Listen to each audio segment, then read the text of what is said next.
दोस्तों नमस्कार। आज एक सुंदर संवाद जो कि भगवान कृष्ण और अर्जुन के बीच का है। सत्कर्म करें, अहंकार नहीं। यह हमें क्या सिखाती है, आज इस कहानी के माध्यम से हम यह सीखेंगे। एक बार की बात है, भगवान श्री कृष्ण और अर्जुन कहीं जा रहे थे। रास्ते में अर्जुन ने भगवान श्री कृष्ण से पूछा कि प्रभु, एक जिज्ञासा है मेरे मन में, अगर आज्ञा हो तो पूछूं। श्री कृष्ण भगवान ने कहा, अर्जुन, तुम मुझसे बिना किसी हिचक कुछ भी पूछ सकते हो। ऐसा कहकर तब अर्जुन ने कहा कि मुझे आज तक यह बात समझ नहीं आई है कि दान तो मैं भी बहुत करता हूँ, परंतु सभी लोग कर्ण को ही सबसे बड़ा दानी क्यों कहते हैं। यह प्रश्न सुन भगवान श्री कृष्ण मुस्कुराए और बोले कि आज मैं तुम्हारी यह जिज्ञासा अवश्य शांत करूँगा। भगवान श्री कृष्ण अर्जुन के मन की बात को समझ गए और उन्होंने पास में ही स्थित दो पहाड़ियों को सोने का बना दिया। इसके बाद वह अर्जुन से बोले कि अर्जुन, इन दोनों सोने की पहाड़ियों को तुम आस पास के गांव वालों में बांट दो। अर्जुन प्रभु से आज्ञा लेकर तुरंत ही यह काम करने के लिए चल दिया। उसने सभी गांव वालों को बुलाया।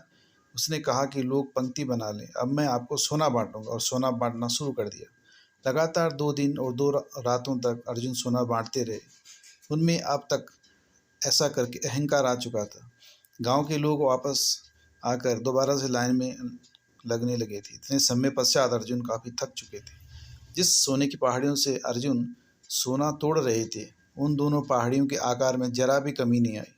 उन्होंने श्री कृष्ण भगवान से कहा कि अब मुझसे यह काम ना हो सकेगा, मुझे थोड़ा विश्राम चाहिए। प्रभु ने कहा कि ठीक है, तुम अब विश्राम करो, और उन्होंने कर्ण को बुला लिया। उन्होंने कर्ण से कहा कि इन दोनों पहाड़ियों का सोना इन गांव वालों में बांट दो। कर्ण तुरंत सोना बांटने चल दिए। उन्होंने गांव वालों को बुलाया और उनसे कहा, यह सोना आप लोगों का है, जिसको जितना सोना चाहिए वो यहाँ से ले जाए। ऐसा कहकर कर्ण वहाँ से चले गए। यह देख अर्जुन ने कहा कि ऐसा करने का विचार मेरे मन में क्यों नहीं आया। भगवान श्री कृष्ण ने अर्जुन को शिक्षाप्रद भाव से जवाब दिया कि तुम्हें सोने से मोह हो गया था।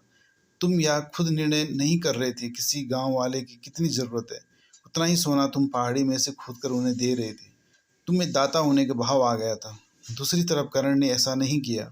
वह सारा सोना गांव वालों को देकर वहां से चले गए। वह नहीं चाहते थे कि उनके सामने कोई उनकी जय जयकार करे या प्रशंसा करे।